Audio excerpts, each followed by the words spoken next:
baby, gonna have a time.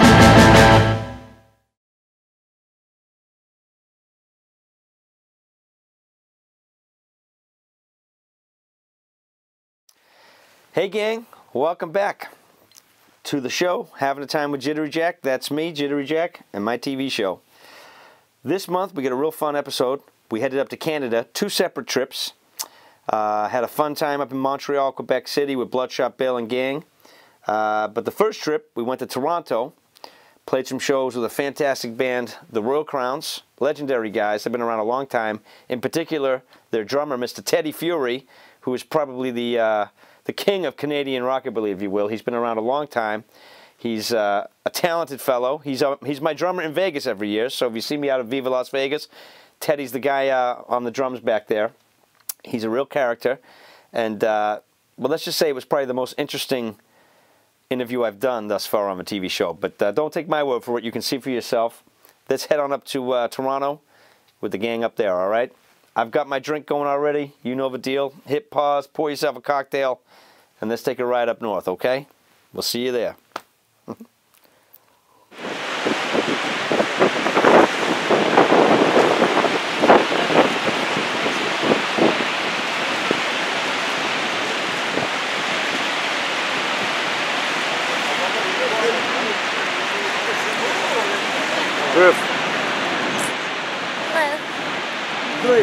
We're having a time with Jittery Jack. Yes! Here we are with Jake from Tennessee Voodoo Coop and Big Root Jake, of course. And of course, Mr. James Henry from the Fantastic Millwinders. And way back when, those Royal Crowns that were both amazing and fantastic. And fabulous. True story. So tell us a little about Toronto, the rockin' scene. What's it mean to you guys? What's it all about? All I can say is I came from a small town in Ontario, and I moved to Toronto because of the tunes. I came to Toronto just because the bands were awesome, and it's still like that now. You know, I think that when a lot of the sort of cities were going through, and like North American cities were going through like the sort of grunge thing and all, we had a really good 80s sort of rockabilly scene, and then even when a lot of these sort of towns were turning into like sort of grunge and punk scenes, we always had a real good roots scene. And it was like, you know, a lot of the rockabilly and the roots bands sort of cut through that, because maybe being the sort of home of, like, you know, guys like Ronnie Hawkins and the band and places like bands like that, there was always a country sort of element, and there was always bars that sort of booked heavy eccentrics, or like, you know, they were, what's the word I'm looking for? They were roots centric, like they always booked roots bands. So we all sort of came out, and then I used to sneak into shows at like 15, 16 to see Teddy playing.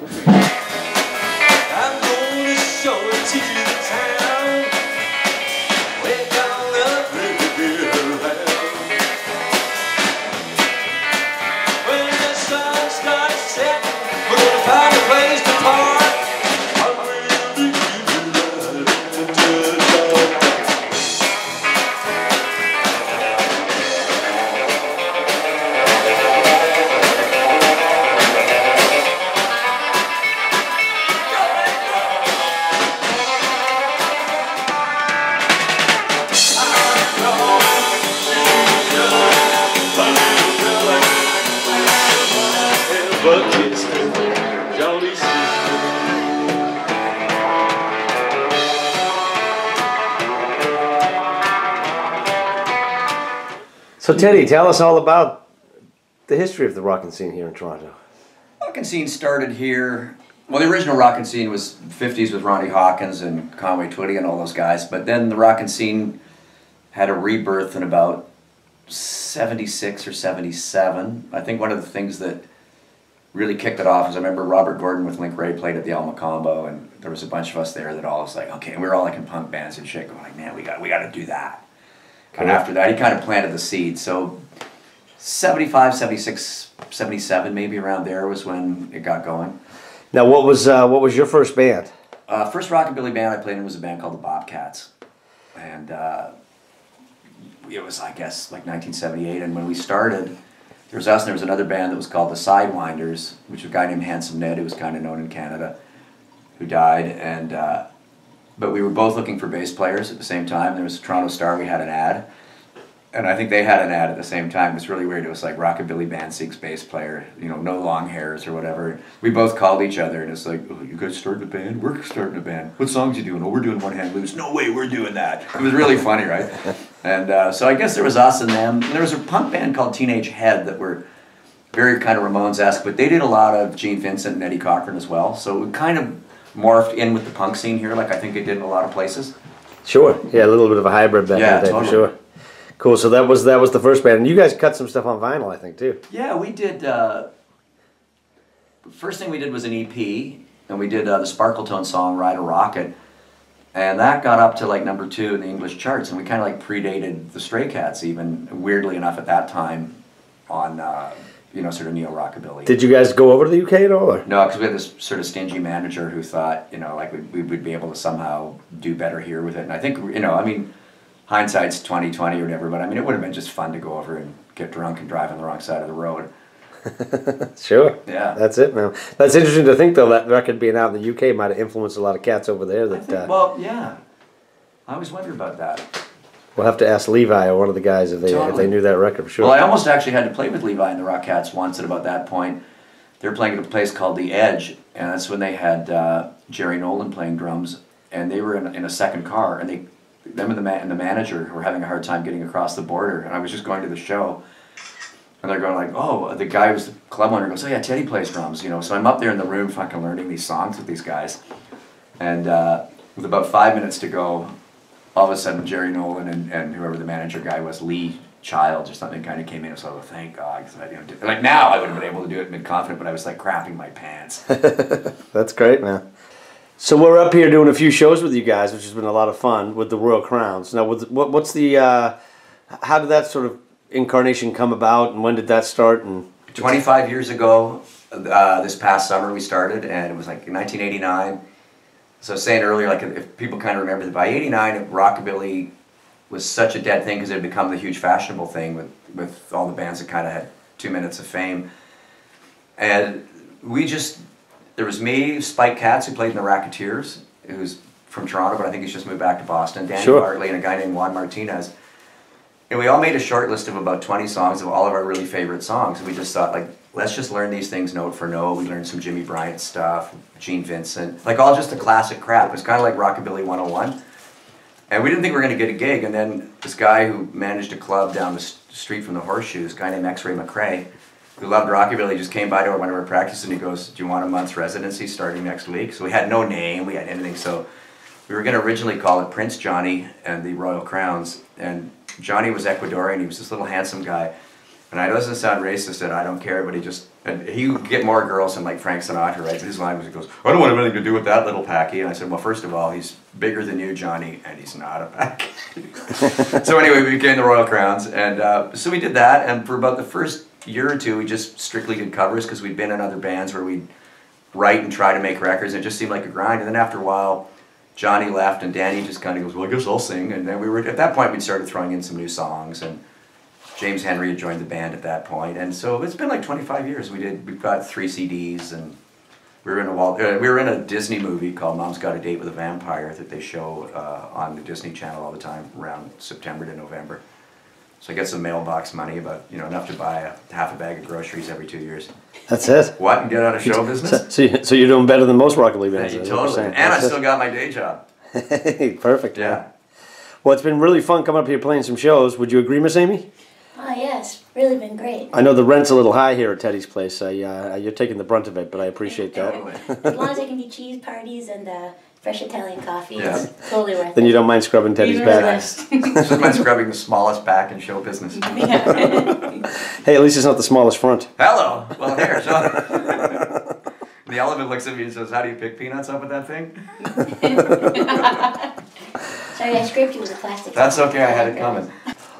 I noticed when we played the other night at the Dakota, which was a great little bar, the scene's pretty vibrant here, but it's a very mixed crowd. Like, for example, the other night was a lot of just sort of 20-somethings that aren't necessarily rocking people, but they come out, they pay the cover, and the room was packed, and they were really digging it. And I think a lot of scenes around the country could learn a lot from Toronto in that sense. You know, it's very welcoming, and it's... There is a real healthy scene here, and I also think, and I think if you're doing anything roots-oriented or in kind of a shtick, if you know what I mean. That the real, you can always go over well with 100% of your crowd, and I think the real proof in the pudding is when you're playing. If you can win over 60% of a room, that when you come out on stage, they look at you and start laughing at you because like, hey, fuck, is it Halloween?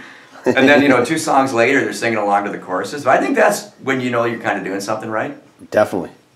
That's a cool thing. But yeah, Toronto's very much like that. And there is a good scene here. There's lots of regular gigs every week. A lot of little storefront bars and stuff that have... I play in another band. We have a regular gig every Friday. And, it's great. Yeah, it's cool. Well, there's a lot of opportunity to play, which is great, which is not always the case in our little world that we live in. Yeah, no kidding. What's your favorite rockabilly song? Oh, man, what's that one that's... I think it's on Start. Hey, Amy, for God's sake, you missed a little bit over here. Do you mind? I don't think it matters at this point. Toronto. What a great town. I always love going up there. We had a ball, as you can see. It's such a cool scene up there. It's a very interesting scene because it's not just all rockin' people. They just love music up there, and people come out. They support the shows. We could all learn a lot from this. In every city, I tell you, they just have young people, old people that just like music. They go out and they support it, and they got regular gigs. There's a lot of work for the musicians. It's a real pleasure to go up there, and they just changed the laws actually, so you can go up there as an American musician, and you don't need work papers. So it's hey, if you're an American act, get yourself up to Canada. It's a great time, and be sure to go say hi to Teddy. He probably won't be in the bathtub when you see him. Well, maybe he will. Who knows? He's a wild and crazy guy. But Teddy's the bartender at the Horseshoe in Toronto. He's been there for years. So chances are, if you find yourself in Toronto and you head out to a show at the Horseshoe, Teddy will be your bartender for the evening. And tell him I said hello. Alrighty, so our next trip, we head up to Montreal and Quebec City, the French-speaking province of Canada. Lovely people, love to have a good time. We played some shows with Bloodshot Bill, the wild man of up north. He's a crazy man. You've probably seen him out on the scene, the one-man band. He does it all. We played a show with him, but he also played drums for us on this trip, which was a whole lot of fun. He's a real character always, and certainly behind the set. I got to give a special thank you to our friends Remy and Louise from Quebec City, who were gracious enough to host us at their house. And host one of the craziest after parties I've been at in a long time, till about 6 in the morning. When I finally got a chance to sit down with Bloodshot Bill, it was the morning after, so you'll see for yourself, we might be a wee bit hungover, which I think you can probably tell when you watch the footage. So that's Remy and Louise's fault. They got us good and intoxicated. So with no further ado, let's go on up. Let's go to Montreal and Quebec.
I'm David the Rocket Ship, and we are live in Quebec City from CKRL 89.1. The show is called Juvenile Delinquent on Rockabilly Radio here in Quebec City. Woo! And what happened outside the window while we played? Oh, there was this crazy Christmas parade on November 14th. Without snow. You celebrate early here in Oh, Quebec we City, do. apparently. Yeah. Crazy. Chaos.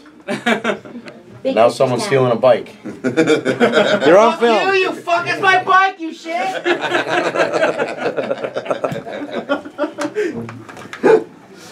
Did you have fun, Miss Amy? On the radio. Well, I watched most of the parade from standing on the amp, and we saw the whole parade start to finish. It was great. Playing on the radio was great. And we got to see Bloodshot Bill push the stool. Yeah. Man, he played the shit out of that stool. Play the shit out of that stool.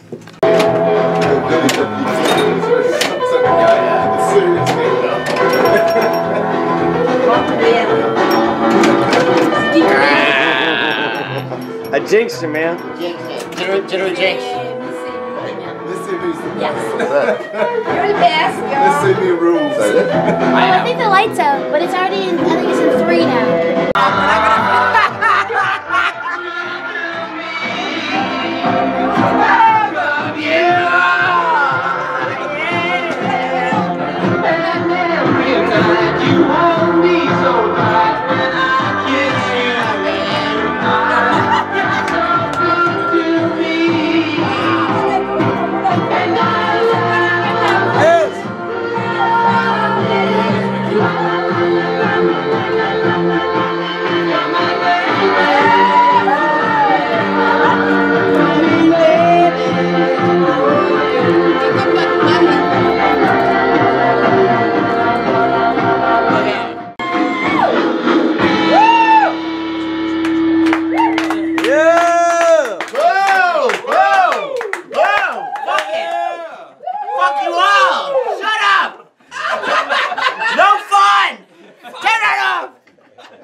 Dogs.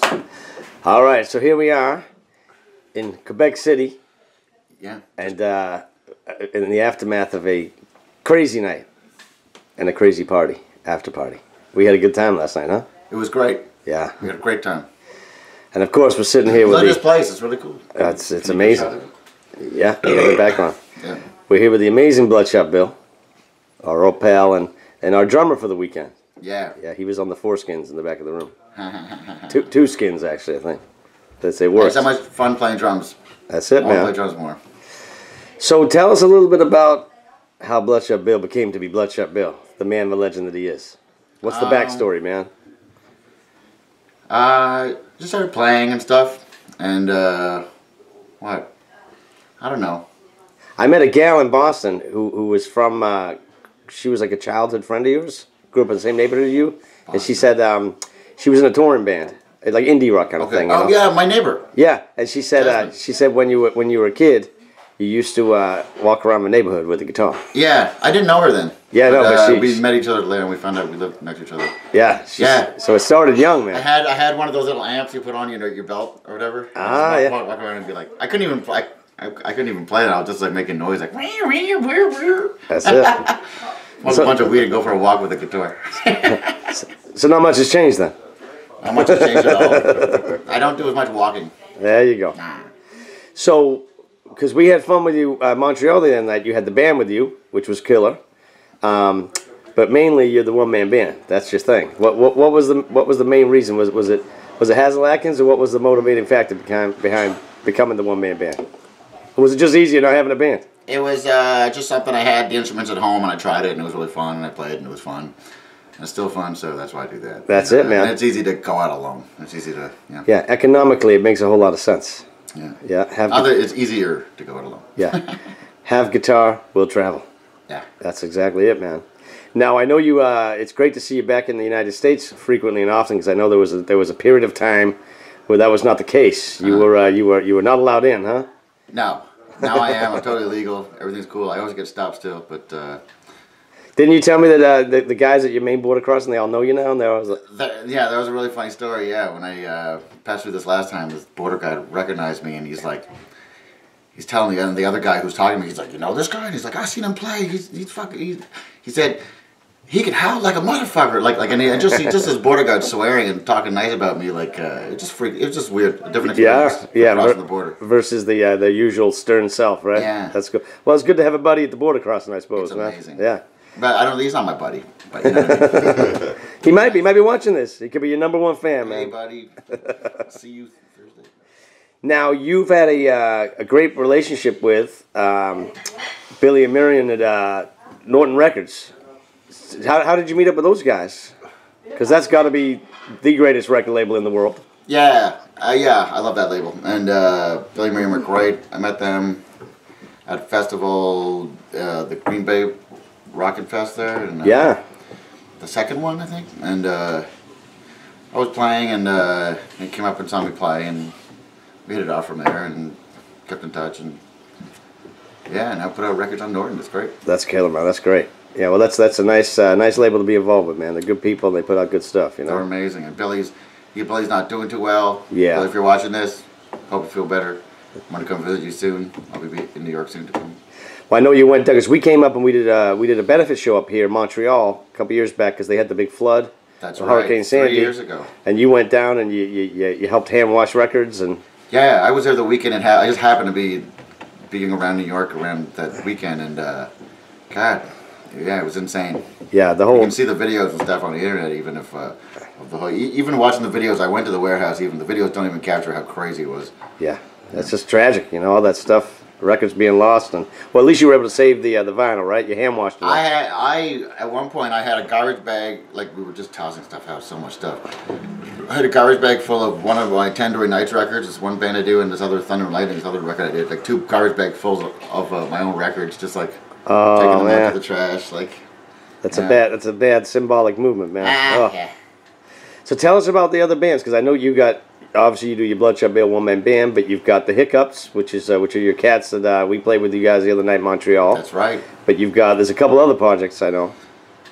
I do, yeah. I mean, I put records out with these bands called Ding Dongs, the Tandoori Nights and stuff. I love the name of that band. Yeah? It's great, man. We had another band that I played drums in called Squirt. We haven't played in a while, but that was fun. Like I said, I want to play drums more, so maybe I'll start. Like the winter is when I usually start a new band, so I might start a new band this winter. There you go, man. Well, come to Boston. Yeah, you can be in our band. We like playing with you. I love playing with you guys. Yeah. That's it, man. Now, what's coming up for you? I know you're always traveling. You're always going here, there, and everywhere. What's some cool stuff? You're going to Mexico, you said, right? Going to Mexico in a couple weeks. Yeah, I haven't been there in a while. What else is coming up, man? I don't know. I want to do more states. Like I said, I'm allowed to go, and I got that visa. Just the clock ticking on that thing. So I want to try to go to the States a lot. I'm going to go to Europe in the beginning of the year. Very cool, man. Yeah. Well, we always like to have you in the States. You're always welcome. You know that. Yeah. America loves Bloodshot Bill. Yeah, all right. I love it there, too. That's it, man. Cool. Yes. Yeah, we'll catch you from a different angle as you turn. Is there anything else you want to push? Got a record coming out or anything? Or? Gonna have a new record on Norton soon. Bunch of 7 inches and. Will there be a Holiday 45 this year or not? No. I did that last year. You could buy it again if you want. Well, wait, at a different speed. Sounds different. Do you have your own website? Is everything on the Norton site, or how do you do that? I got my own site. There's a page on the Norton thing. It's the internet. There's pages everywhere. You can find Bloodshot Bills out there, stuff out there on the web, certainly, but most importantly, just come to a gig and buy it from yourself, right? That puts cash in the pocket immediately. That does. I got a lot of pockets, baby. So we're going to be out on the West Coast in the spring, and I know you're going to be out there too, because we talked about maybe trying to team up and do some shows. So who knows? Maybe our paths will cross out in the West Coast, California. I sure hope so. Yeah. We can continue the party out there. All over the damn world. Yeah, let's do it. That's it, man. Cool. Once again, Montreal, Quebec City. I love going up there. It's a great time. They party. They love it. Big thanks to the radio guys up there. We had a wonderful trip. And again, that party, man. Whew, the footage speaks for itself. We were pretty darn hungover the next day, but that's what happens when you stay up till 6 in the morning. Alrighty, it's that time where we fire up the old Jittery Vision once again. My next guest has been a pal of mine for some time. I had the pleasure this past summer of going over to England, and we made a record together. He needs no introduction. He's probably one of the greatest guitar players, certainly in the rockin' scene these days, but he branches out and does a little bit of everything. A very talented guy, someone I'm lucky enough to call a friend. And again, we made that record this summer. It's going to be out in the spring, hopefully by Viva Las Vegas. And, well, hopefully he'll tell you all about it, because I just heard it and I'm loving it. So, with no further ado, let's see if we can get him on the horn. Mr. Darrel Higham. Darrel, are you there? I'm here, Kevin. It's great to hear your dulcet tones. There you go, man. All the way across the Atlantic. Indeed, sunny Hampshire. Not the Hampshire that you know and love, but the motherland Hampshire. The old Hampshire, not the New Hampshire.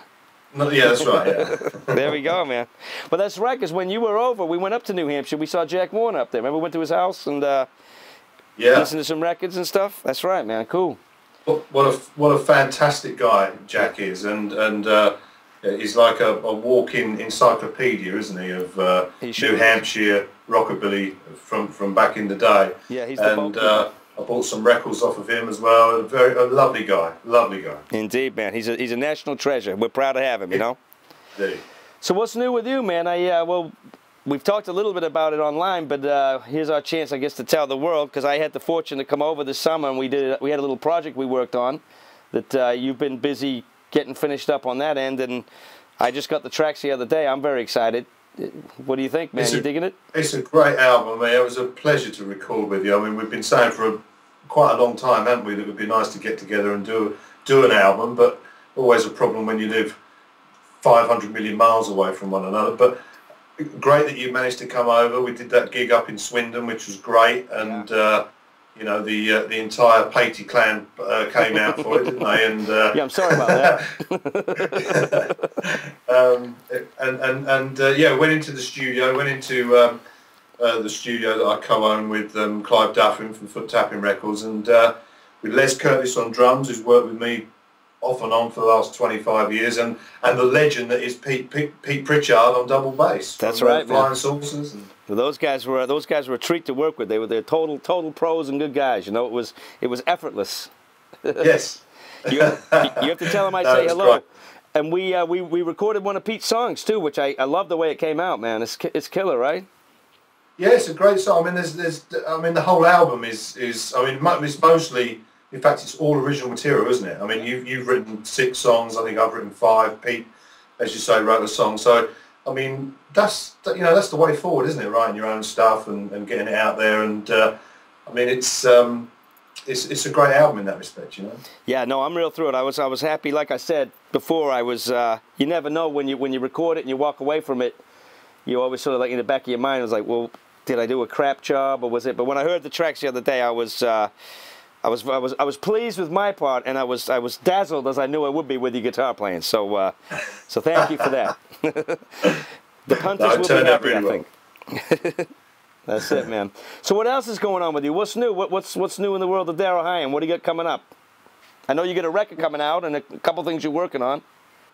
Yeah, I mean, I had sort of like a backlog of stuff that had been piling up in the studio over the years, and various projects that we had started, and you know, for one reason or another, I hadn't been able to get in and finish them off. One of them was an album with Rocky Burnett, which we've finished now, and should be out sometime early next year. Cool.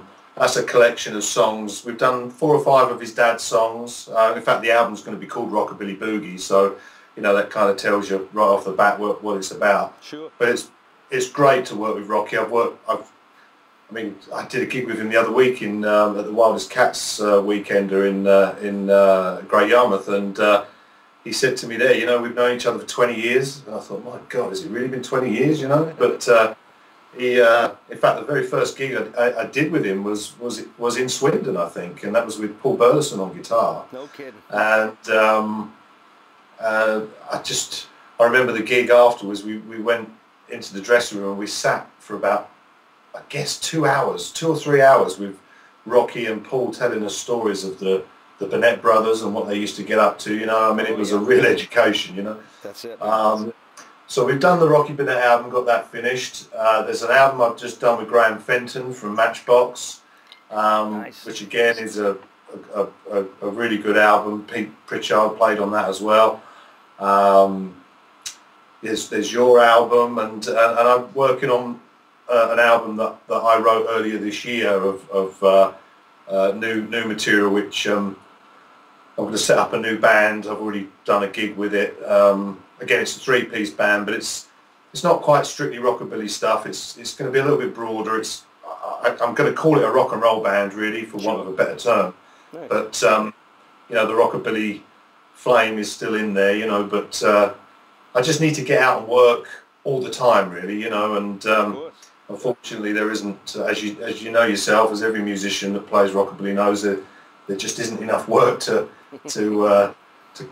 call it a full-time profession. So it's just a question of getting out there and seeing if I can get more work on, you know, like blues festivals, jazz festivals, things like that. You know, not necessarily playing blues or jazz, but playing what I play. But you know, knowing that it will work on those sort of festivals. You know. Cool, man. Well, hopefully we're going to get you back to the States. I know you're going to be in Vegas this year, right?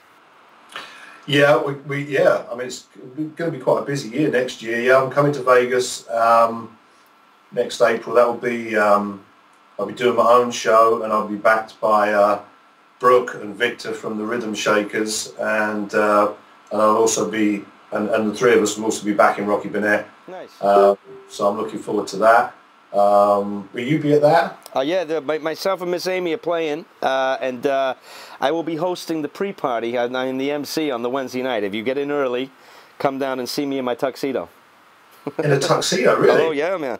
My penguin suit. That's it. With this mustache and a tuxedo. Look out, ladies. That's very cool. That's very cool. Well, I shall look forward to that. And yeah, so we'll be doing most of the big sort of rock and roll and rockabilly festivals next year with the Enforcers. Doing the Rockabilly Rave. That's with Scotty Baker, and I'm going to be doing a kind of an Eddie Cochran tribute. Nice. On the Sunday night, which is a lovely thing to be doing.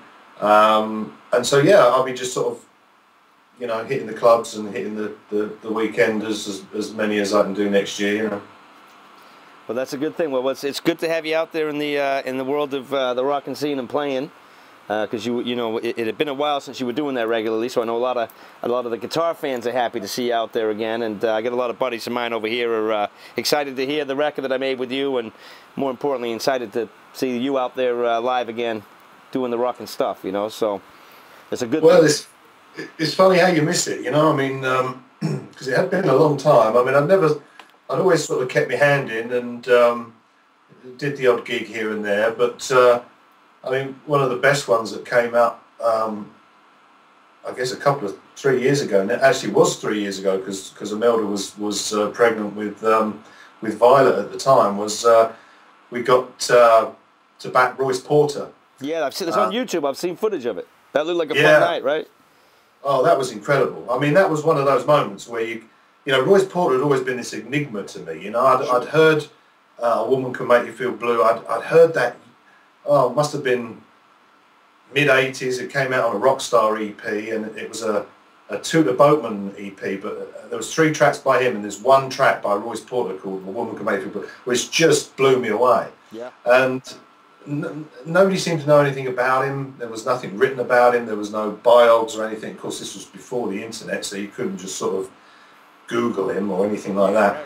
Right. And then every so often I'd hear another one of his songs, you know, it'd pop up on a compilation LP or something, and again I'd hear it and think, wow, this is just fantastic. You know, Looking, Yes I Do, you know, I mean, just great songs. So he was one of these guys that always kind of, I really wish I knew more about him. I've always wondered what had happened to him, whether someone would find him one, if he was still alive, if someone could find him, get him to do some gigs.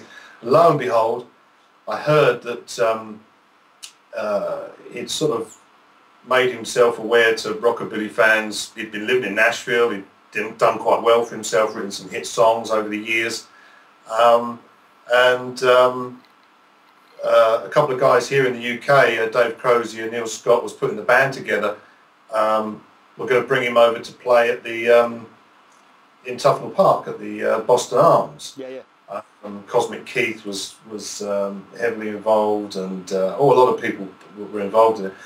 And it was one of the very rare times. In fact, I can't ever remember ever doing it before, but I rang Neil up and said, I'd really love to play guitar for Royce Porter. Is there a chance that that could happen? He said, no. He said, I've already asked Boz Porter to do it. And so I said, oh, well, never mind. I'll come down anyway because I'd love to meet him. And I guess about a week or two later, Neil phoned back and said, oh, Boz can't do it. Something's come in with Morrissey, and do you still want to do the gig? And I just jumped at it, you know, and I said, yeah, and Melda will sing back in vocals. And I hadn't asked Melda, but I just said, yeah, Melda will jump in, you know, and it just turned out to be one of those great magical nights, you know, where you get to meet someone that you've always wanted to meet, and he turns out to be a really decent, lovely guy. And yeah, that's a nice thing, because that isn't always the way. But it isn't always. You're absolutely right.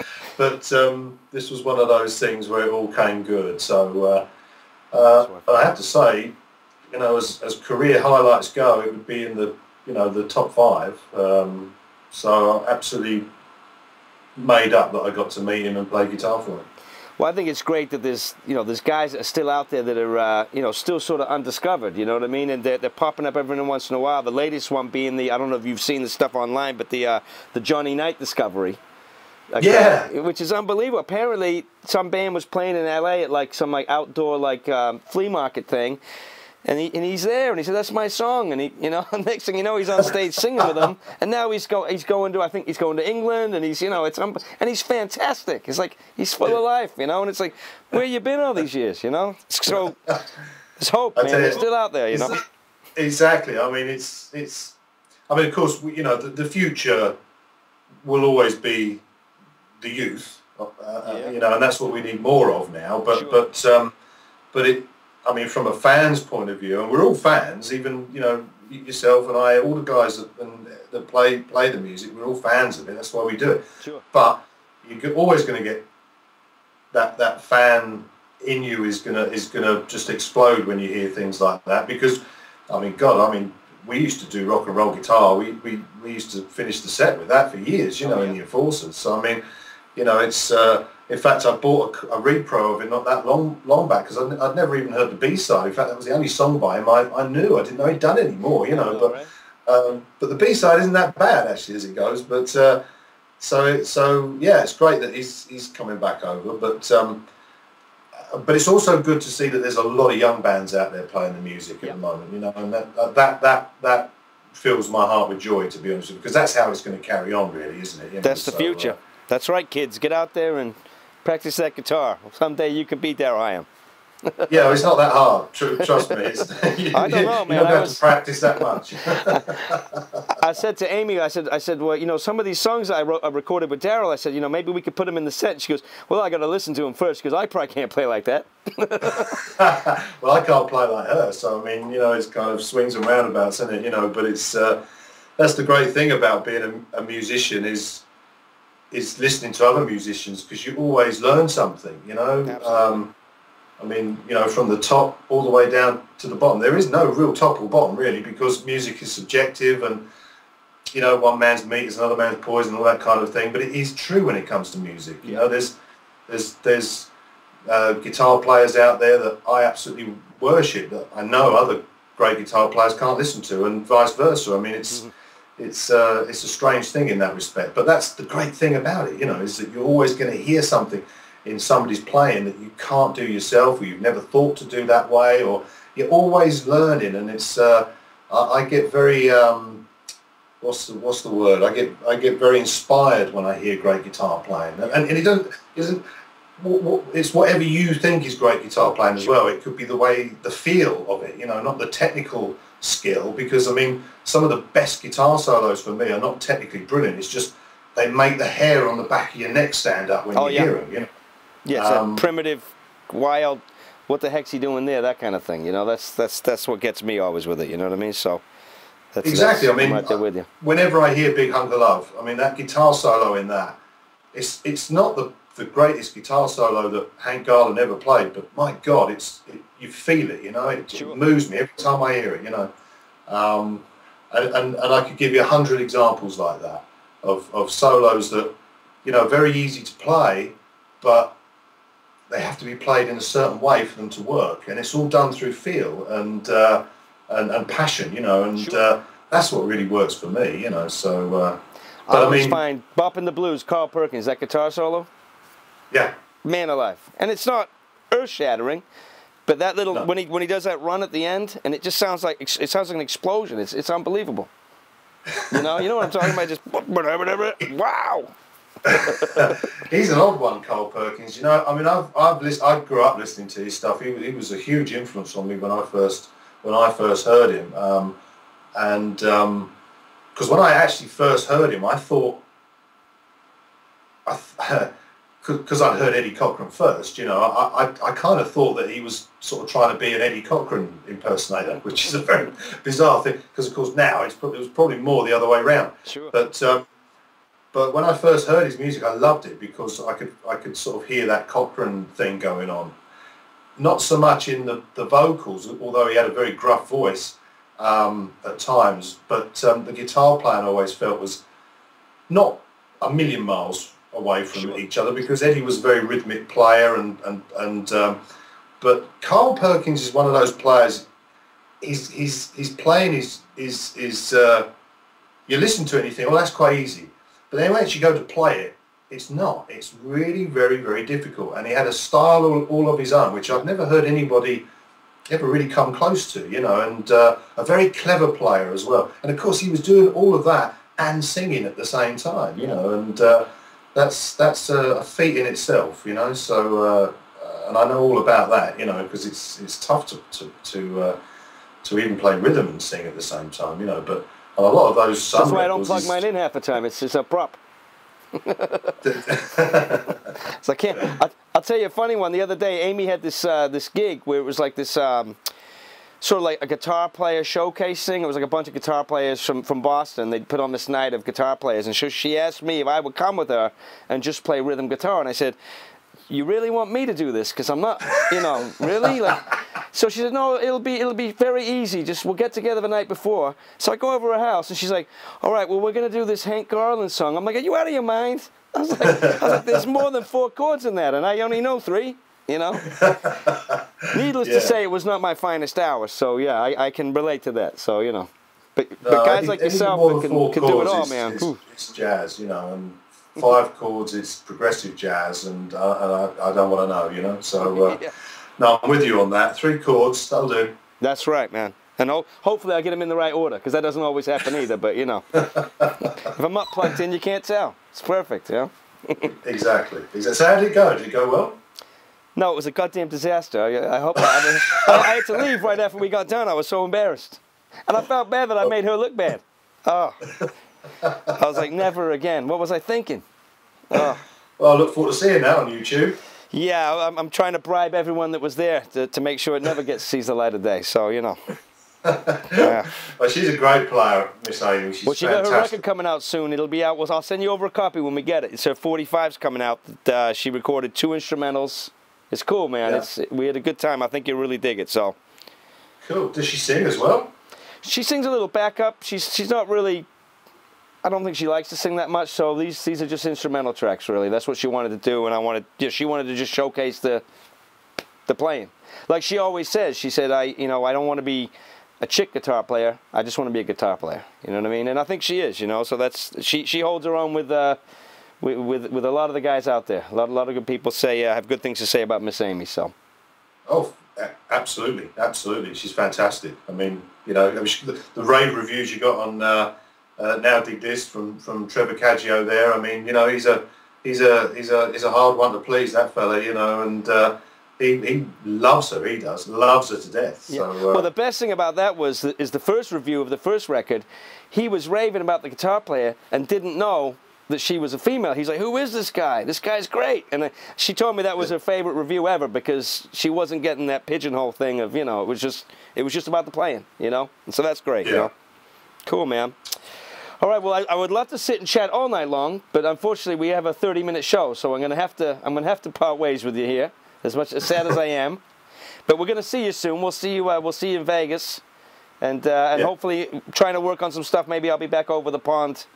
Maybe this summer or something. Maybe we can get together and do some picking and playing. We'll go back to Swindon.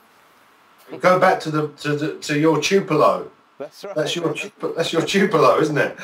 We're going to Swindon. We'll finish off the box set. I like it. I like it, man. Cool. All right. Well, cheers, brother. We'll see you soon, and I really appreciate you being on the show. Thanks for having me. I appreciate it. Thanks, Kevin. All right, bud. There you have it, folks. Mr. Darrel Higham. He's a lovely guy and a great player. I mean, his playing speaks for itself. Anyone that's a rockabilly guitar fan is a fan of Darrel Higham. He's been around for ages, and he rocks better than anybody else. And I had such a good time making the record this summer. We're hoping it's out in time for Viva Las Vegas. That's the plan. He's going to be there. I'm going to be there. So hopefully we'll have some copies we can get into your hands. And I hope you like it and enjoy it as much as I did making it, because it was a real treat to play with such a talented fella. So hopefully you will feel the same way when you hear it. All right, folks. Well, that's our show. I hope you had a fun time tuning in. I've got my Christmas tree up. I want to wish you all a happy Christmas and happy Hanukkah and season's greetings and all that fun stuff, whatever you're into. I just like my 2013 Red Sox World Series Championship Christmas decoration that I wanted to show off. It's 2013 because the guys kind of stank last year, but hey, we can still celebrate, right? So that's a wrap. That's it. We'll be coming at you again next month. We got a few surprises up our sleeves, and we'll be talking about the tour. We're going out in the spring, 5 weeks all over the U.S. The odds are we're coming to a city near you. So keep your eye on the website and on the Facebook and all that stuff. We'll get some details, and wherever you are, hopefully we're coming to you. So cheers. Thanks for tuning in. I'm Jittery Jack signing off. We'll see you next time. And like I say, if you can't be good, be great. Cheers, gang.